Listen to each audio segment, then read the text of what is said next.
Welcome to A Day for Adventure, the premier outdoor podcast that'll get you off your butt and outside. I'm Trevor. I'm Ben. And I'm Will.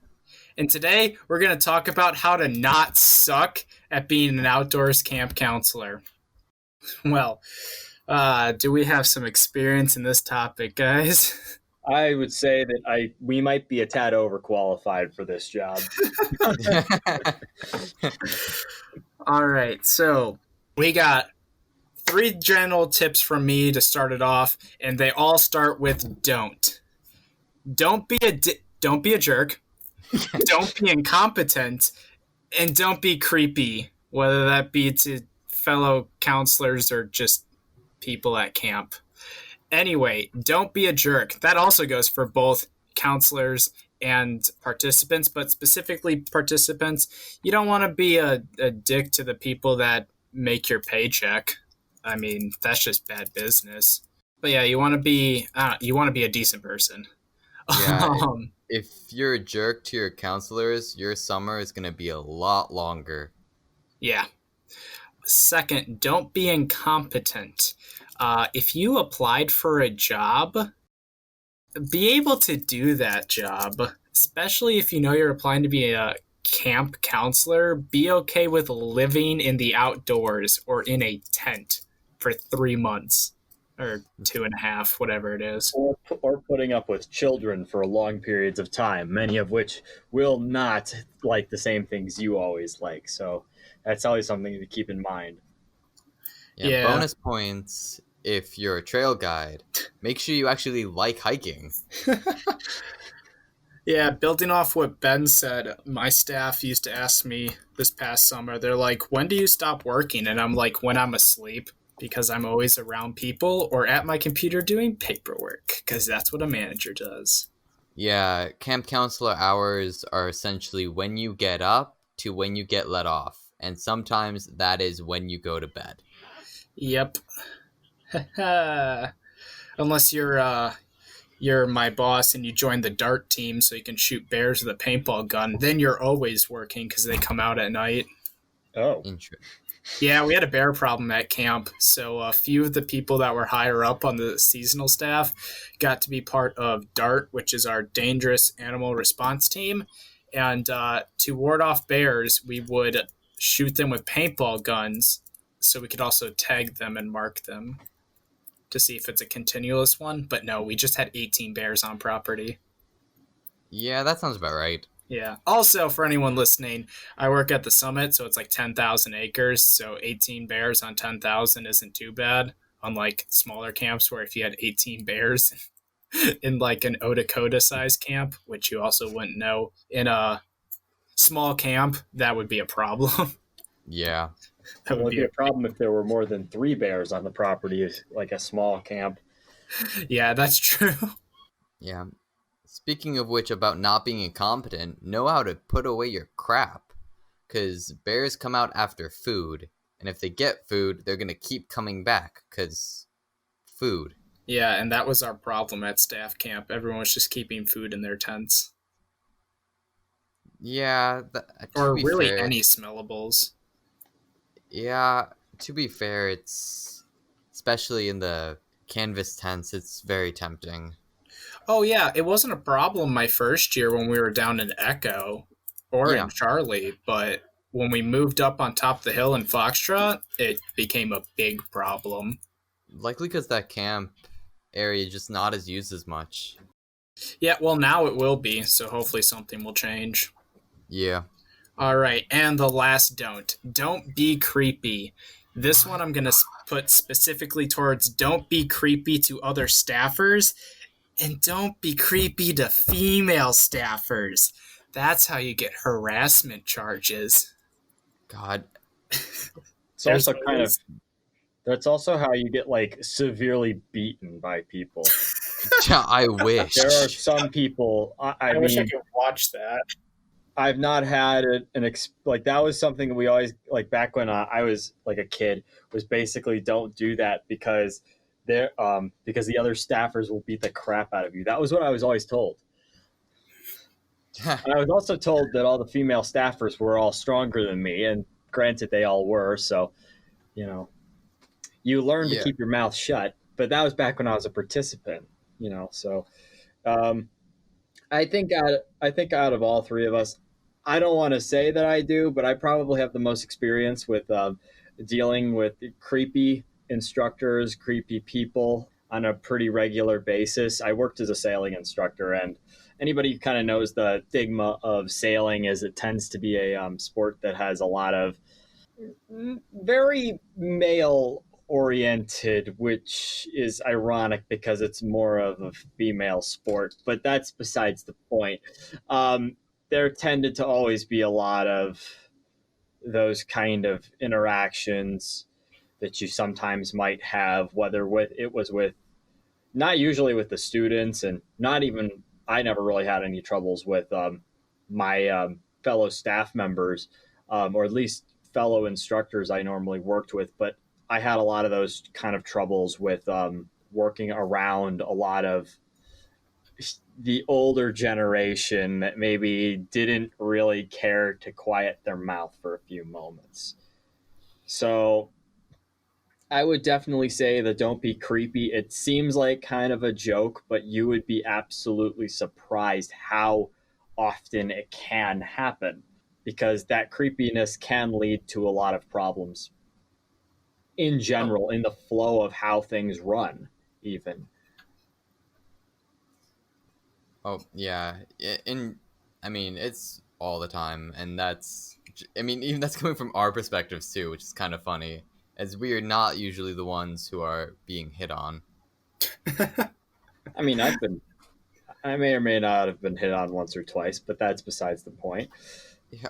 Okay. Anyways, we are not usually the ones who have to deal directly with the creepy people. I was a manager this year, and I had Okay. problems with one of my staff. So, What, one of your subordinates? Jesus, yeah, sure, I guess. I've had problems with a lot of volunteers in the past where I work. I've had Um, parent issues. That's a more common one. Scoutmaster issues. Those are the My worst this year. God, I remember one adult asking me if the camp turns into like almost an orgy at night, and and the answer was no, we're too tired, and also not appropriate. Oh. First off, whoa. Second off, no. You would be surprised. Again, when you're doing anything involving outdoor counseling, anything involving that, you are going to be working with a very wide group of people. And sometimes you have to kind of learn how to not come off as being weird, because a lot of people that you might work around might notice that and have problems with that. So it's one of those things that I would recommend you kind of work out before you start trying to be a camp counselor. So that's just my gist on don't be creepy. Oh yeah, if this is one of those baseline rules, if you can't not be creepy, you shouldn't be a camp counselor or really be working in general. Cuz Especially with around children. My gosh. yeah, definitely. Anyway, speaking of dealing with children and participants, Ben, Oh boy, here we go. So, I've worked with a lot of kids very directly over the years, uh, going as far as being like on sailboats with them, trying to explain to them how to do certain things. And I just want to kind of say, probably the most important thing aspect, especially with my job, was don't show weakness. Like, I know it kind of sounds like a hardcore kind of a thing, right?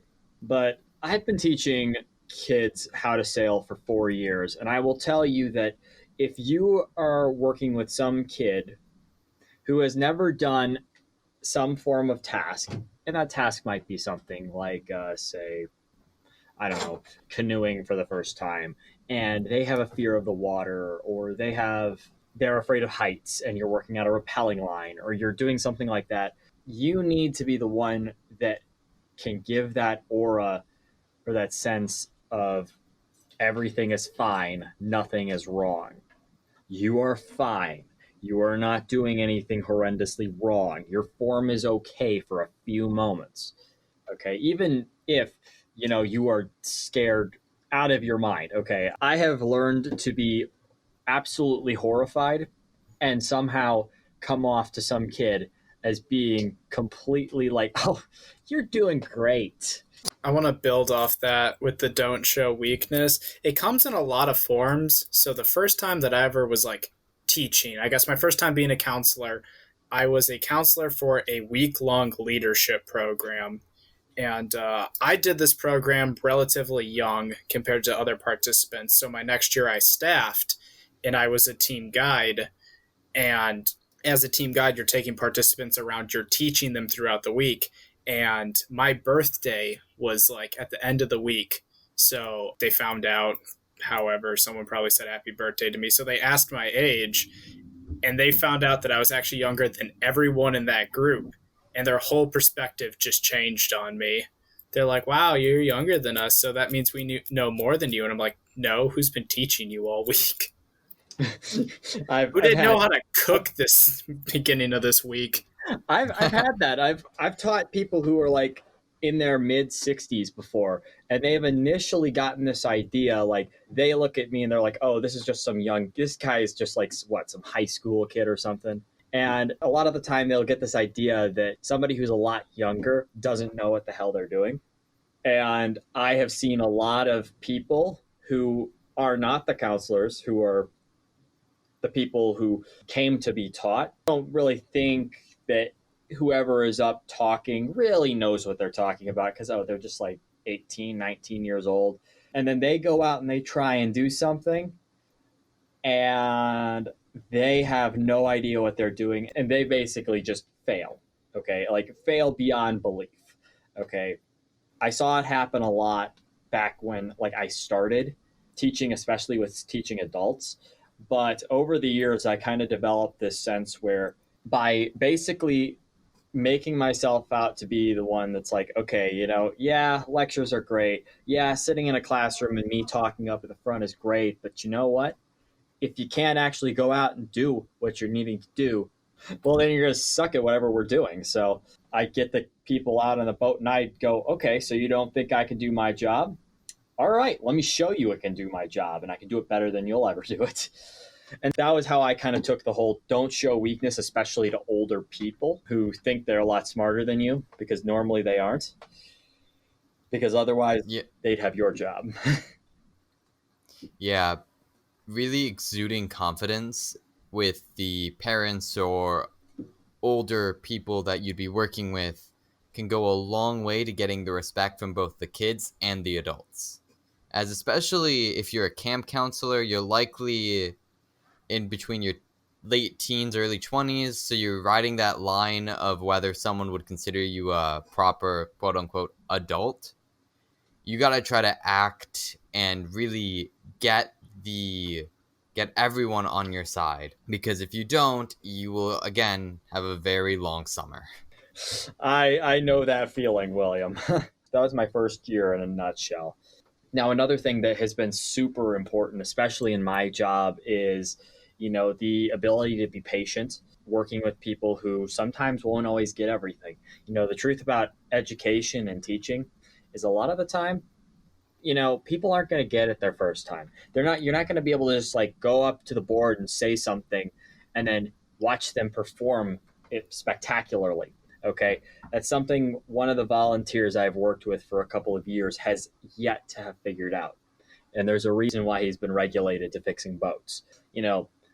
It's patience. It's being able to, accept that sometimes people are not going to do everything right. Sometimes they're going to be a little bit cocky. They're going to think that they know more than they actually do. And sometimes they're going to be just sitting there looking at you with this like flat face. And you're going to be just sitting there going, okay, I don't know what any of that means, but okay. Don't be the guy that's up there who just like says, are you paying attention?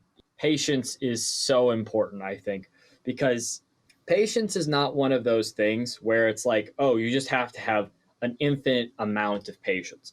That is not what we're talking about here. When I talk about like patience and stuff, what I'm talking about is this idea that you can really understand why or how something like whatever you're teaching or whatever you're counseling on may be difficult and it may be hard and it might take some time, and you need to acknowledge that. Okay. And you need to make sure the people who are in your class acknowledge that they aren't always going to get everything right, that they're not always going to be the straight A kid, right? They're not always going to be able to do that. They have to understand that that's the perspective you're coming from, and you have to understand that's the perspective they're coming from. But just because you can be patient doesn't mean you should have a very long line of patience. Okay. Something I've learned over 4 years of teaching kids between the ages of 8 and 16 on a regular basis was you have to be able to let your patience show when it needs to show, and to let it out, or let your impatience out when it needs to come out. Now, if some kid is, doing something he should not be doing, or he or she should not be doing, relating to the, of course, general tips of don't be a jerk, don't be incompetent, and don't be creepy, and a kid is doing that, I think that's a point where impatience needs to be implemented. When kids are doing things that they're not supposed to be doing, or they're just sitting around when they should be working on something, you need impatience is important then, where you can say, hey, come on, let's go. We got boats to put up. Or come on, let's go. You guys got knots to learn. You guys got bring your canoes in, or you got to get your paddles out, or you got to get your life vest on, or come on, we don't have all day. We got to get up the mountain. Okay, that's points where we need to be a little impatient, but that doesn't mean bursting out into anger because some kid isn't making or is getting in your way. You have to be able to find the line between patience and impatience, where kids aren't going to try and test your patience, because kids will test your patience all the time. Okay. The thing about kids is kids test your patience because they want to know what they can get away with and what they don't want to test again. Okay. They'll do it all the time. So you need to be able to show them where the line is. Okay. And that's something that all the best coaches I've ever had have all told me. That's something that all the best teachers I've ever had have all told me. It's something that from my own experience I've learned. So I would say patience is really important. Yeah, and there's a big difference between showing patience when a kid is being incompetent and being very direct and immediate when a participant is misbehaving or doing something dangerous. Very much so agreed. Trevor, you got anything to add on this one? You guys hit most of the big points, but there's gonna be participants that just don't know what they're doing, no matter how many times you explain it. So just being patient and working with them, especially if you're working as like an instructor. So there's an end goal, like a merit badge or what do Girl Scouts call merit badges? I can't remember. Badges. Just badges? Or a coach, or anything else like that as well. Yeah, honestly, it doesn't have to be scouting related. But if you're working towards a badge or a reward or a piece of paper that's signed with someone's name, I don't know, helping them get to that end goal, but also just like not doing everything for them. And on top of that, I would also say you need to make sure that you are patient with your coworkers as well. Especially in certain jobs, you have to really get to know your fellow instructors or your fellow camp counselors or your fellow team, because they're your team, right? You need to know how they're going to react and what their strengths and weaknesses are. But you don't want to be the one that's just like giving people so much crap for their shortcomings, okay? If you're a camp counselor, most people who are camp counselors, to be honest, are a bit of outcast. Some of the best camp counselors can be the most antisocial people ever, and they're not going to be able to handle certain things, okay? That's where the other people in the team make up for it, okay? Some people on the team are going to be super energetic and happy all the time, and they can somehow find a way to be happy about anything, okay? So you got to be able to use that to your advantage and use that and find out how to use other people's skills to your advantage. Something I've had to do for 4 years now working with a very wide array of people, especially with volunteers. Again, and if you're working as a volunteer, usually you're in a very different position. And by the way, if you're getting paid money and you're working with some volunteers because you work for like a nonprofit or something, you really need to show some serious patience with volunteers, because sometimes they just don't fully understand the broader perspective, the broader picture. So that's all I've got on the whole patience thing. I think I've very much so gone off on a tangent on that one. So kind of another thing just to kind of bring up is kind of the idea of consistency with all your participants. So it's a very easy thing that happens to a lot of very new instructors or a lot of new camp counselors or a lot of people who are new to the whole outdoor education thing, or even education in general. But when you're starting out, it's really easy to pick out favorites. Okay. And the reason is because those are going to be the kids that, like, right at the beginning of when you're working with them, they're not going to get in your way. They're not going to be annoying. They're going to just like accept that sometimes there's chaos and that's like whatever.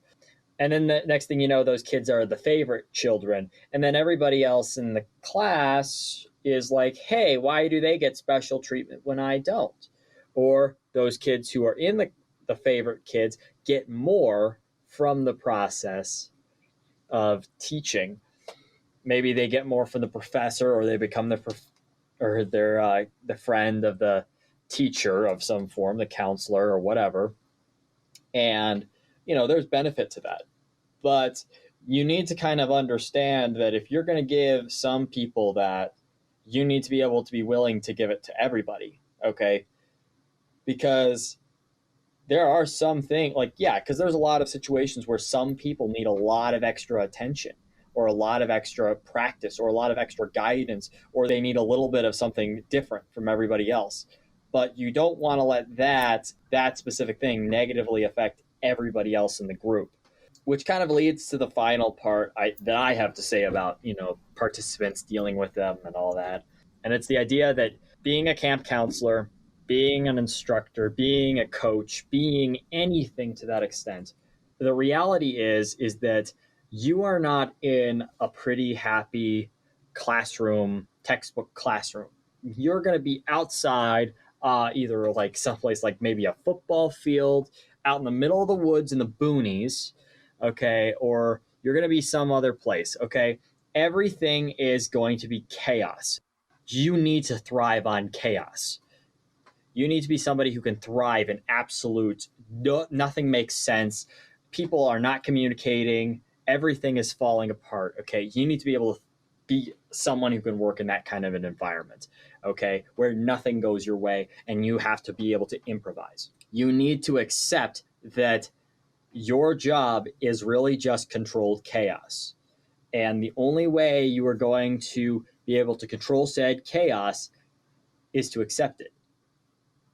Because if you accept it, you'll find like your inner peace, okay? It's counterintuitive, where basically if you accept the madness of your situation and you work within it and you thrive in it, you will find that you will have the best success overall. So do you guys have anything else kind of to add, like dealing with participants? No, really, you will learn a lot as you do it, and as long as you really try, that is more than many. Now, when dealing with staff, there are a few things you'll want to do and not want to do.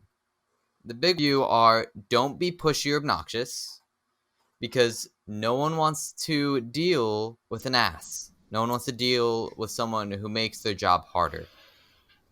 Secondly, and I think this is really important and ties in with the don't be creepy, don't hit on other staffers. Because here's the thing: if you either get rejected or you end up making them uncomfortable, they can't leave because you're all stuck in the same camp. This is one of the big issues and one of the big rules if you're going to quote unquote hit on or flirt or whatever. If they can't leave, don't do it. All right, I just got to build off that one. if for some chance you think you have enough game to hit on another staff member, there are two main rules, in my opinion. Never, ever hit on a staff member that is in your department, especially in your specific work area. And second, if you are a director or manager or something like that, never, ever hit on a staff member that works for you. That I agree.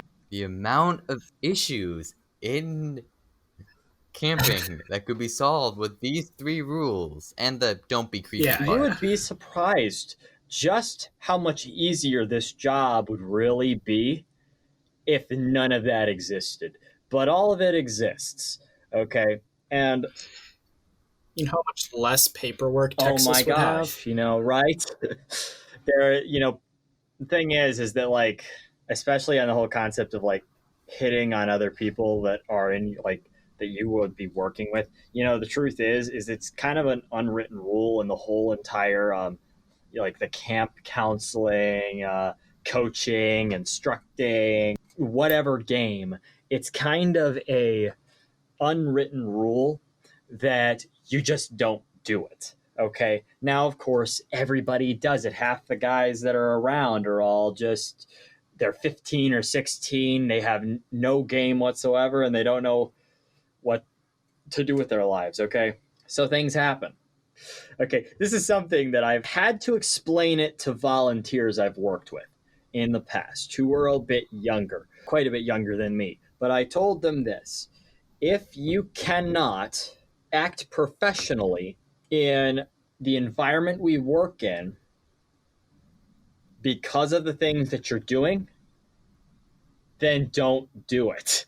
Okay? So if somebody else can't do their job because you are doing something that is hindering them from doing their job, then stop doing it.